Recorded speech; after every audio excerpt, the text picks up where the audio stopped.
Thank you very much for inviting me to come to Berlin again. As Judith mentioned, I also serve as Executive Director of the African Center for Technology Studies.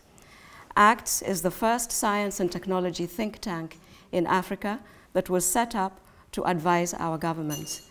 It is therefore from this perspective that I will make my comments.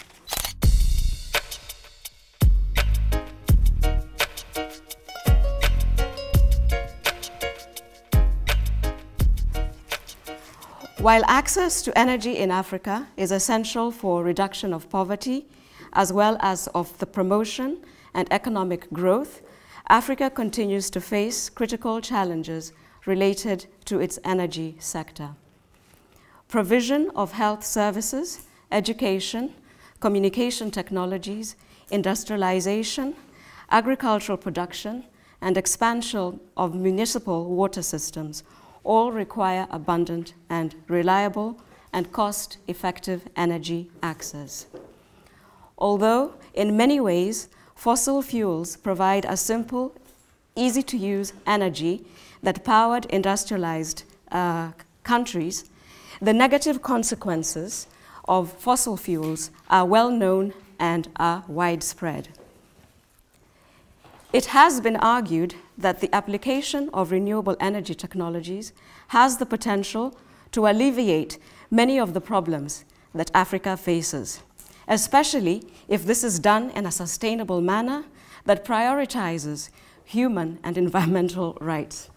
While a great number of projects are currently underway aimed at electrifying the rural areas, there are many other challenges hindering this goal.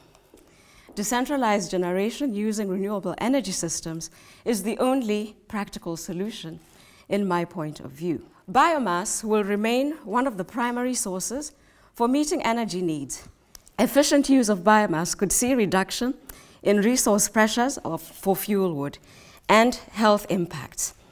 However, electricity use is gaining momentum, especially in rural towns, powered by introduction of rural electrification programs in most countries. Due to this increasing demand for electricity across the continent, there is urgent need to adopt low-carbon generation technologies by use of renewable energy sources rather than fossil fuels. What I would like to achieve in my presentation tonight is to outline some of the benefits that African nations can enjoy if they shift from conventional energy sources to renewable energy sources. There is also global concern that African nations will continue to be victims of resource exploitation from the north. The first question I have been asked to address is, what does the energetic turn mean for African countries? The term energetic turn has been used variously. It has been used by civil society, researchers, and development agencies to refer to turning away from conventional fossil and nuclear energy to wind energy, for example. In other debates, it has been used to refer to a shift from fossil and nuclear energy to wind, solar, biofuel, and other renewable energies. There have also been many debates as to whether this turn is a European project aimed at obtaining raw material for generation of green energy to develop their own economies. As we are all aware, Africa is endowed with huge renewable energy resources, but only a fraction is currently being exploited. For example, only 5% of hydropower is exploited, and less than 1% of the geothermal potential has been harnessed. The continent receives abundant solar radiation throughout the year, and recent studies have confirmed the availability of abundant wind energy sources along coastlines and specific inland areas in the continent. Due to vast landmass and low population density in many African countries, centralized electricity generation faces many challenges due to the high cost of transmission.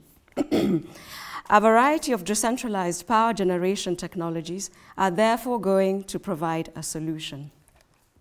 Wind and solar energy could bring many benefits to Africa due to their scalability, which means playing a key role in both decentralized and centralized systems.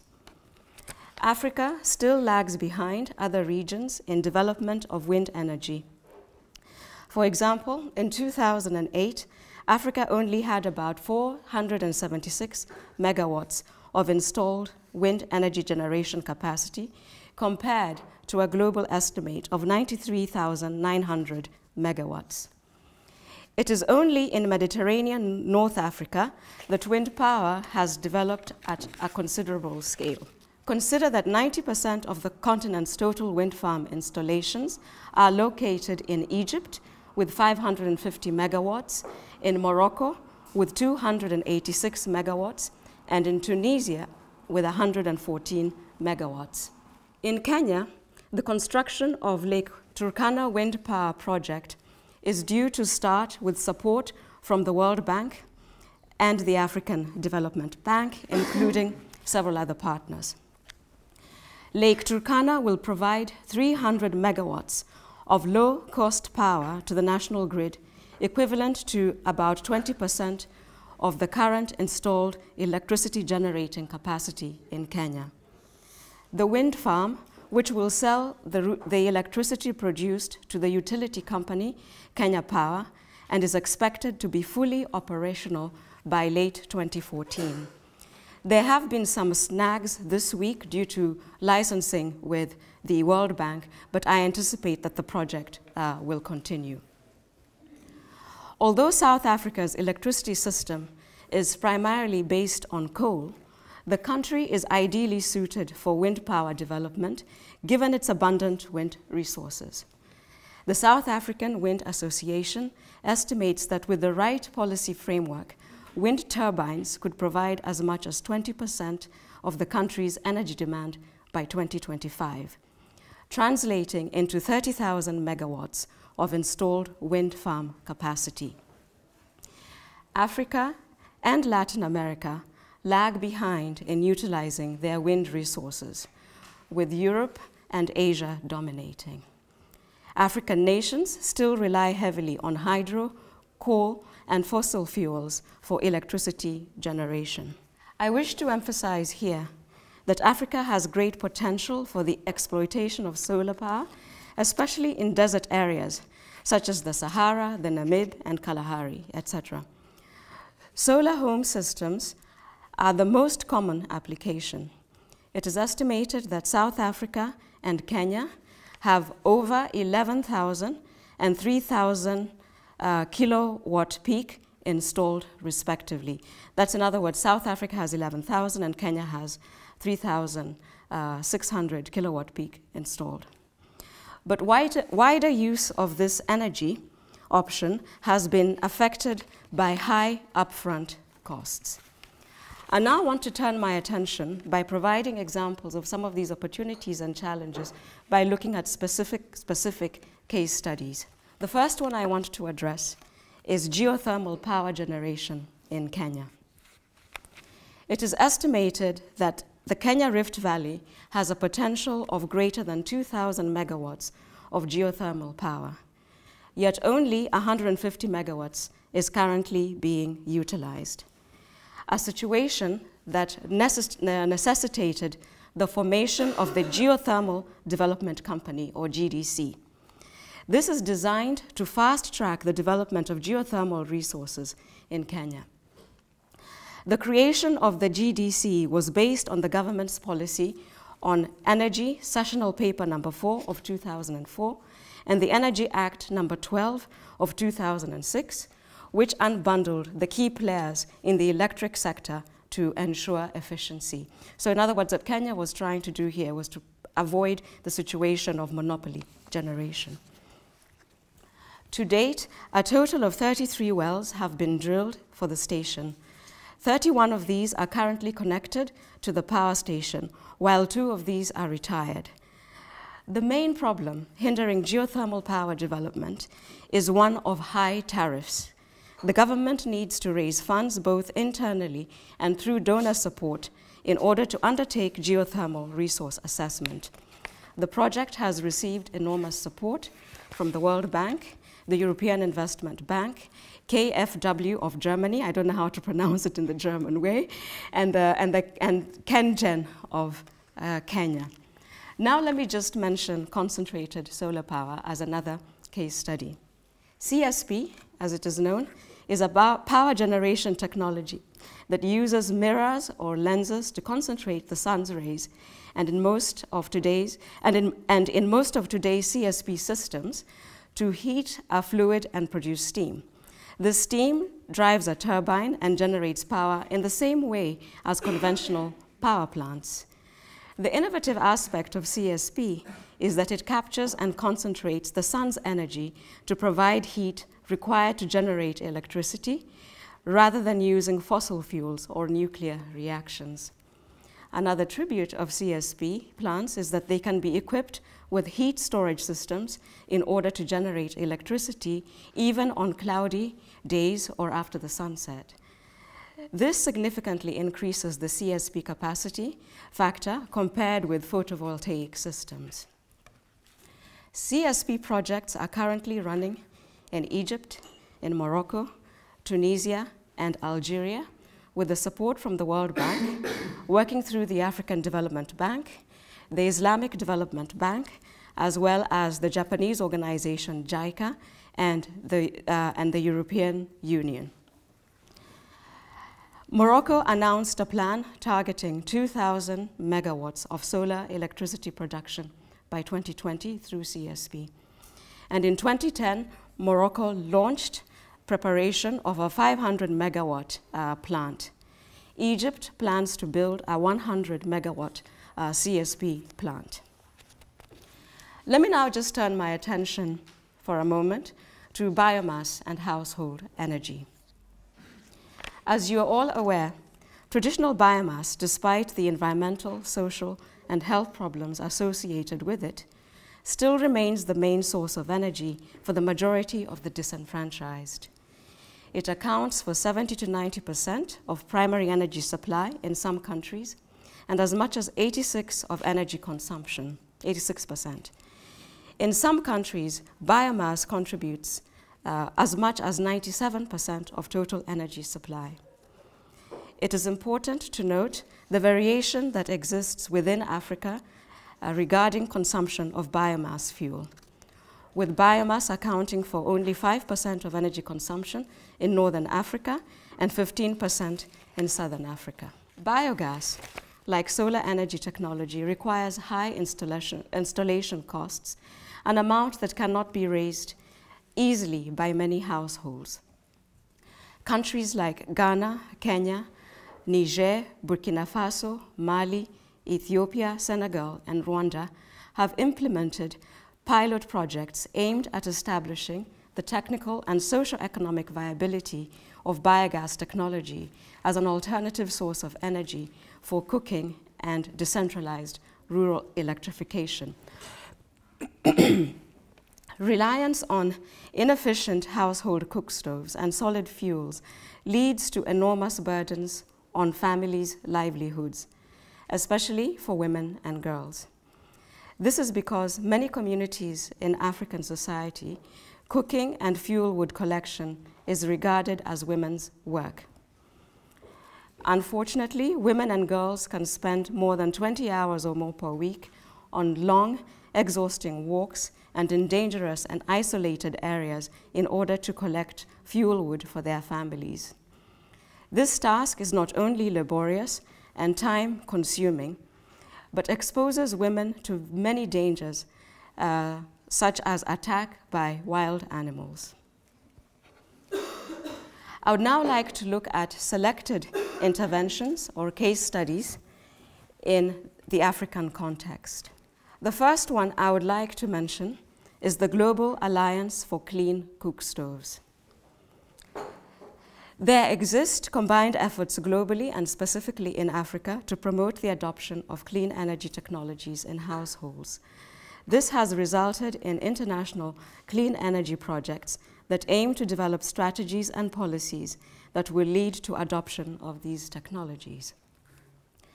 Recent efforts include the Global Alliance for Clean Cook Stoves, a movement founded by the UN Foundation and seeks to speed up and mobilize high-level national and donor commitments towards global adoption of clean cook stoves and fuels. The Alliance has a 10-year strategy to ensure adoption of clean cook stoves and fuels in 100 million households by 2020. The Alliance is in the process of finalizing country action plans for West and Eastern African countries to catalyze a thriving market for clean cooking solutions. I'd now also like to mention another case study, and this is the Policy Innovations Systems for Clean Energy Security. This is also known as PICES. The Policy Innovation Systems for Clean Energy Security is a research consortium implemented through 5 countries: in Kenya, the UK, Tanzania, India, and Sri Lanka, with support from the UK's DFID, or Department for International Development. Since it was launched in the year 2007, PICES has conducted research designed to inform clean energy policy formulation. Knowledge has generated regarding production of biofuel feedstock, processing, appliance modification, business value chain, and policy implications. Currently, PICES policy working groups are leading policy discussions in Kenya, Tanzania, and Sri Lanka. For example, in Kenya, a draft bioenergy policy and bioethanol strategy are being finalized, even as we speak, in collaboration with the Ministry of Energy, among other stakeholders. With the recent promulgation of Kenya's new constitution, all government policies are being amended to meet the new requirements of the policy. Energy policy is undergoing a facelift that will see it incorporate renewable energy strategies and policies as central to its mandate. Global concerns regarding climate change adaptation and mitigation have been considered. Knowledge generated by the PICES project regarding bioenergy policy has been greatly informative during this process. PICES is also contributing to the biofuel standards currently being formulated by the East African Community and the International Organization for Standardization, ISO. And by this I'm referring to ISO 13065. Another intervention is Project Gaya. I'm sure many of you are familiar with it. Project Gaya is a global initiative for the development of clean cooking fuels from alcohol fuels. These include ethanol and methanol for cooking, lighting, heating, and refrigeration. Since these are locally available materials that can be locally manufactured and commercialized, Gaya argues that this is what would make the fuel sustainable within the local communities, while it aims to raise awareness of the safety, health, economic, and environmental benefits of alcohol fuels. Project Gaya is also conscious of economic, social, environmental, health, and natural resource management issues associated with non-sustainable biomass use and reliance on petroleum fuels, including kerosene. Although Project Gaya is based in the United States, it has active presence in many African countries, such as Ethiopia, Nigeria, Madagascar, Kenya, South Africa, and Malawi. In Ethiopia, Gaya is working with the UNHCR to distribute stoves among Somali refugees who previously used firewood stoves, and many faced the challenges of collecting firewood. Another example is in Nigeria. In Nigeria, Gaya installed a microdistillery in the year 2010, which produces ethanol for cooking and lighting from cassava and cashew apple waste. In Madagascar, Project Gaya is working in a consortium led by Practical Action Consulting to investigate the use of ethanol as a household fuel. I would like to refer to yet another case study or example, and this is Lighting Africa. The Lighting Africa program, implemented by the World Bank through the Energy Sector Management Assistant Program and the International Finance Corporation, is another intervention which attempts to provide good quality off-grid lighting products accessible to energy-poor households in several regions.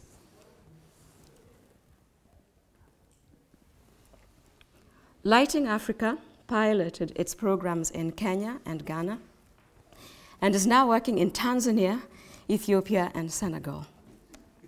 Lighting Africa's goal is to mobilize and support the private sector to supply quality, affordable, and safe lighting to 2.5 million people by this year. This will be achieved by facilitating sales of 500,000 good quality off-grid lighting products through commercial sector players by 2012, this year, while establishing a sustainable commercial platform to realize the vision of supplying 250 million people with off-grid lighting products by 2030. Let me now turn to the second question that I have been asked to address. And as you can see, the organizers had a lot of expectations from my comments today. And this question is, what are the challenges faced by African countries in the field of renewable energies? Wow, I'm not a sage, but let me attempt to at least highlight some of these challenges. The first challenge I would like to mention is finance.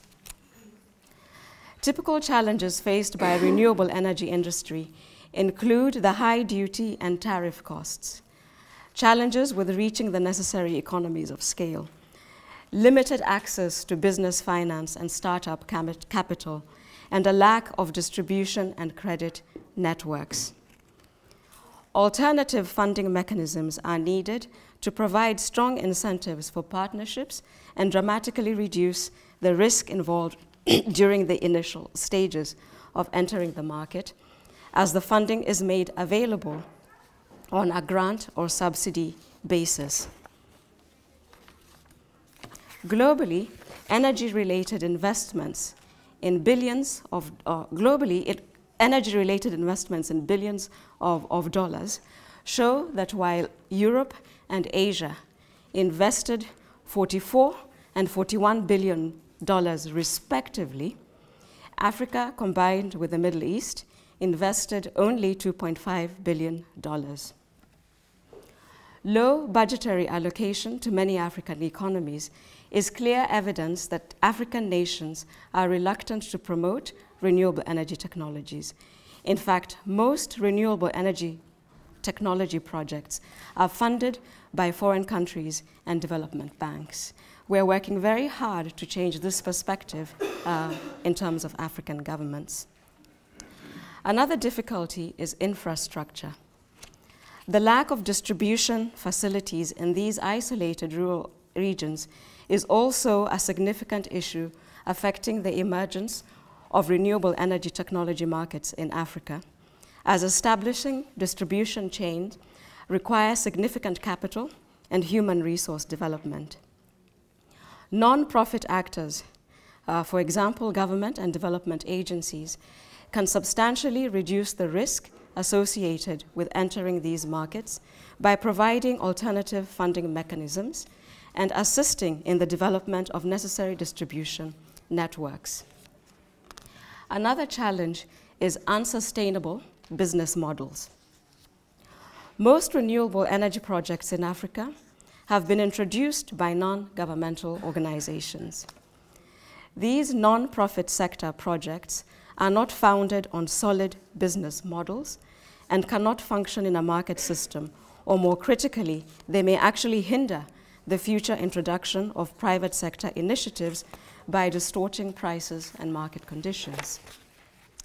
They have also been linked to a lack of personnel skilled in areas such as supply chain management and basic business entrepreneurship. Therefore, many projects collapse once the donor withdraws support.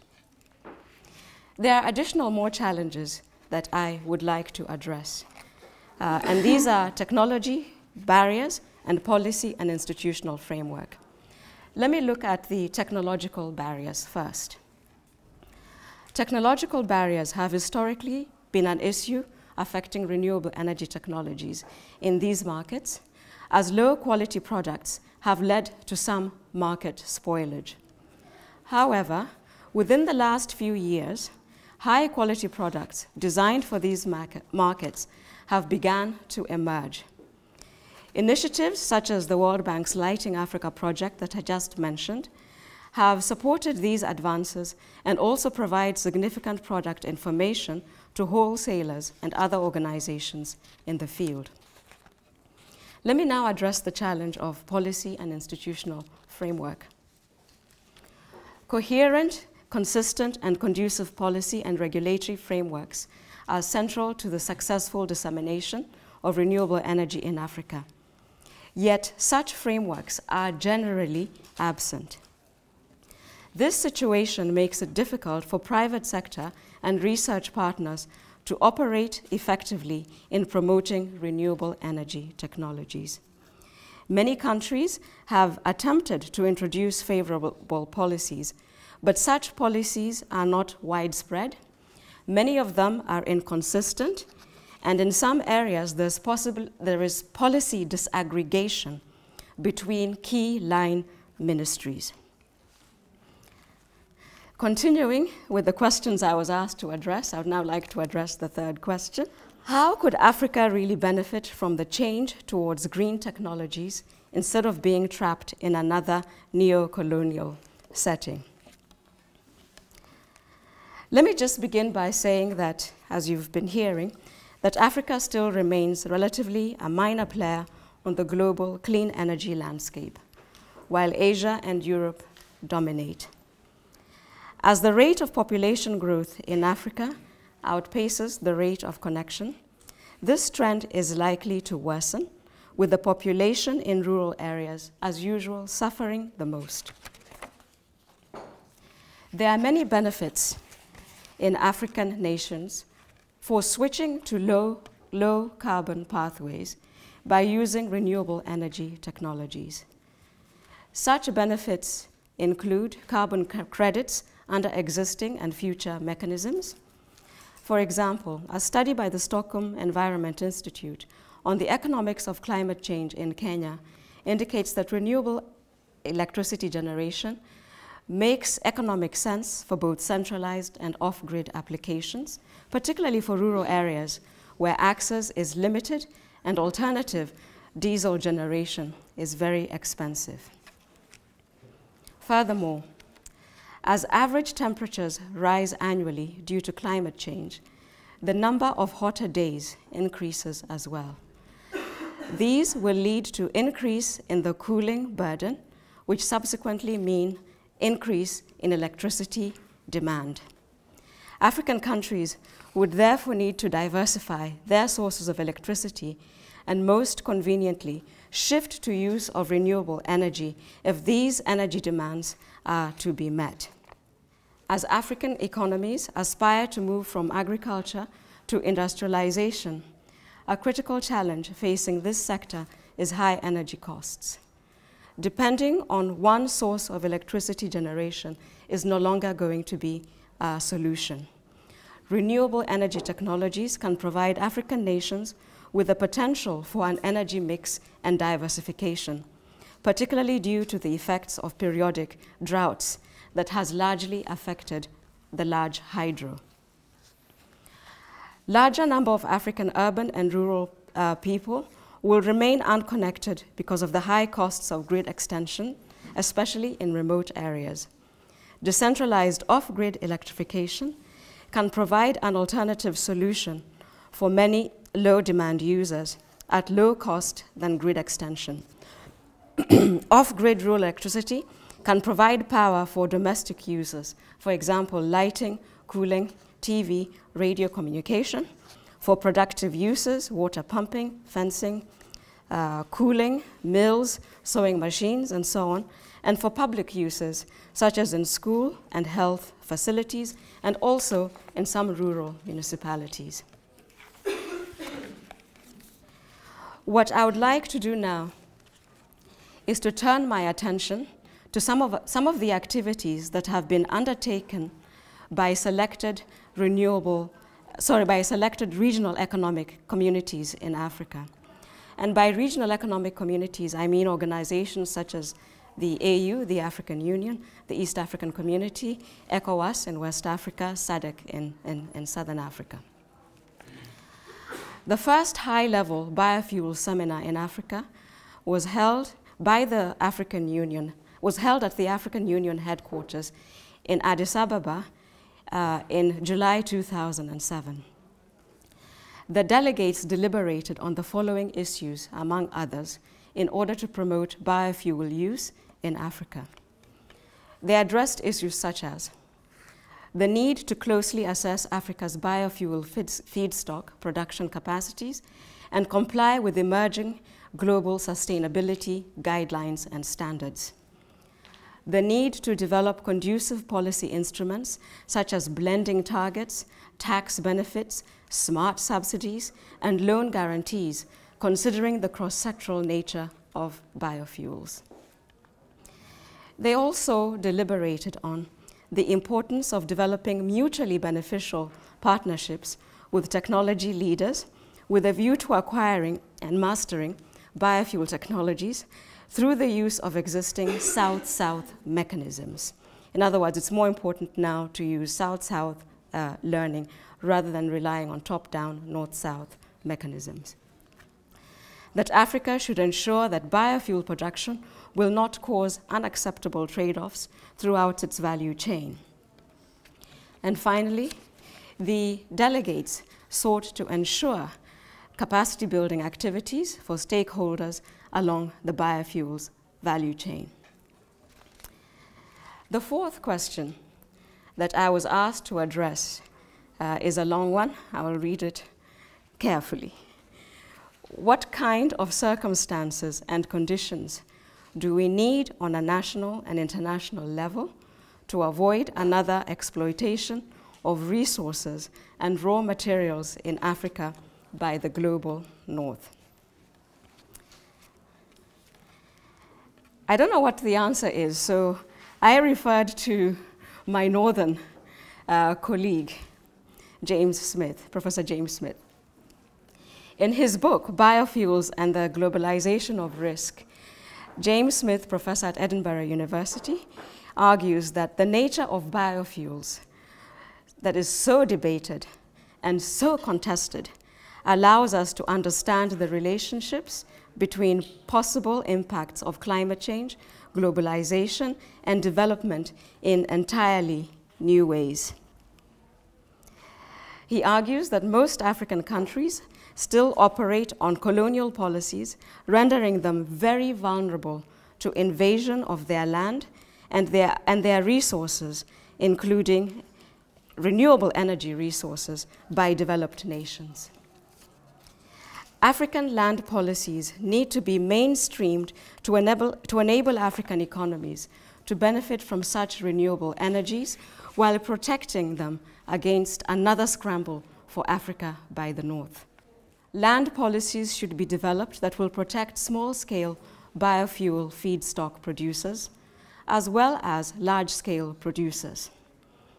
For instance, the land law regime in Tanzania is a product of the colonial era and allows biofuel investors to take advantage of loopholes at the expense of communities. At present, through Tanzania Investment Center, the government is encouraging foreign investors to produce bioenergy for export and domestic consumption in order to reduce fossil fuel imports and foreign exchange drain. As many of you are aware, this has resulted in displacement of local small-scale farmers. In addition, most African countries do not have renewable energy policies to guide them on sustainable use of renewable energy resources in a manner that would protect them against northern intrusion. Another example comes from Ethiopia. In Ethiopia, a number of large-scale private investments have been granted licenses in regions where land cover is mostly natural forest, woodland, and rangeland. Local communities have been negatively impacted by forest clearance and establishment of, for example, jatropha plantations by these companies. A German firm, private company, purchased 200,000 hectares of land to plant castor seeds for biodiesel production.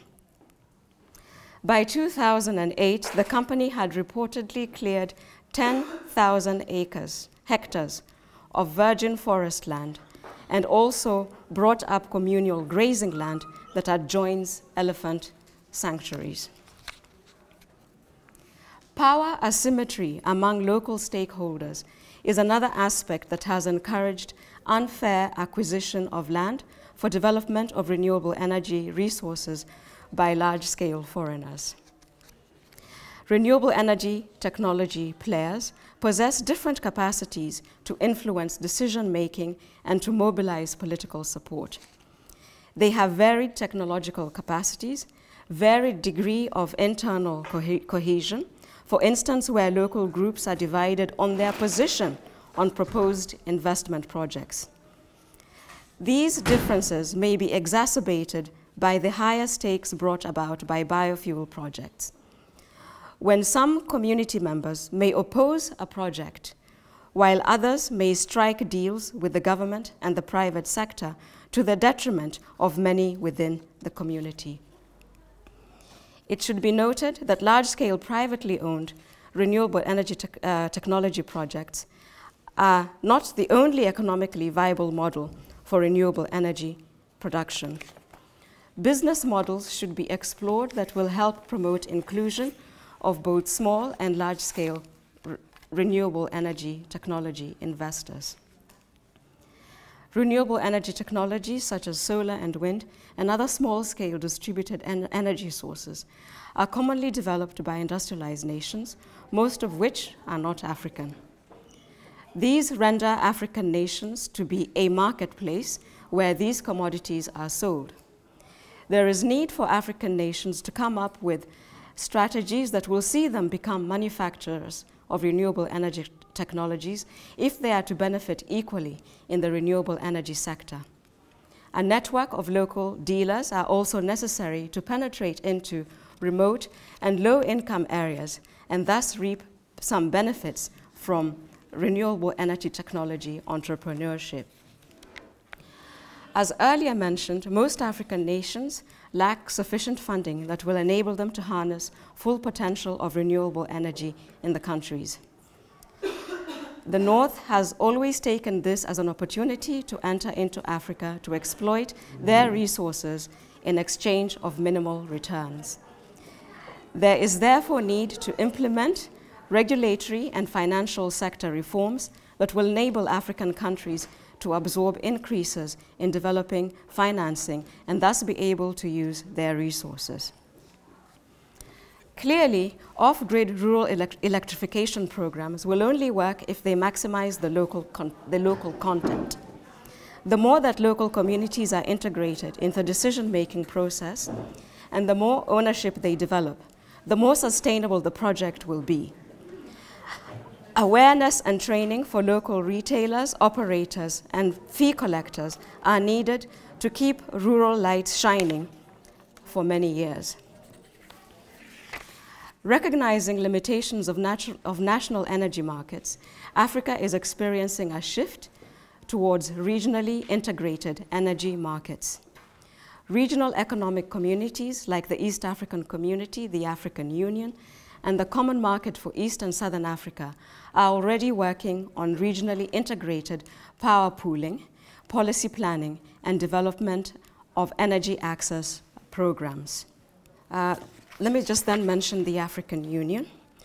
During a conference of African ministers in charge of energy in November 2010 in Maputo, Mozambique, African ministers resolved to launch the All Africa Energy Week as a recurrent high-level stakeholder forum for monitoring progress, taking stock, undertaking constructive dialogue, and sharing knowledge with the aim of optimizing the utilization of all available human and financial resources to enhance energy access. The ministers reaffirmed the urgent need to develop and strengthen national, regional, and continental strategies for the development of sustainable energy supply through the diversification of various energy resources available on the continent. The new Partnership for Africa's Development is a program of the African Union adopted in Lusaka, Zambia in 2001. NEPAD is rapidly spearheading the African leaders to pursue new priorities and approaches to the political, socio-economic transformation on Africa. In a conference held in Nairobi last month titled Developing Africa's Response to Sustainable Energy for All, the technical team considered steps towards the implementation of the energy priorities. Many issues were discussed, but among them, 3 emerging themes emerged. For example, universal access to modern energy services, doubling the share of renewable energy in the global energy mix, and doubling the global rate of renewable energy. I would also like to mention CAADP, and CAADP is the Comprehensive Africa Agriculture Development Program. This is genuinely African-owned and Africa-led, through which the goal of transforming agriculture in Africa can be achieved.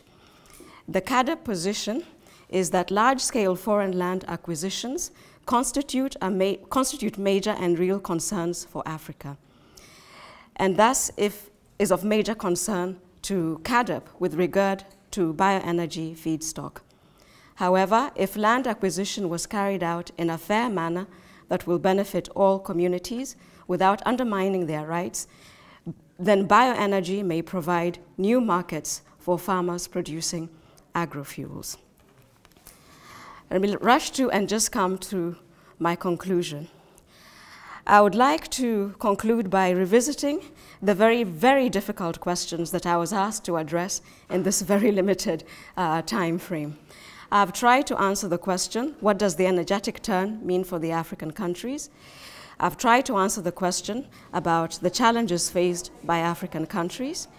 I've also tried to answer the question of how African countries can benefit from green technologies. I also think that I've also given you examples of some of the challenges that we have and some of the achievements that we have made by using persuasive case studies. These questions are pertinent, but they are also very difficult for one short person to answer in a short meeting. What I've tried to do is to provide case studies that show you while there have been some achievements, we still face very many challenges. Thank you.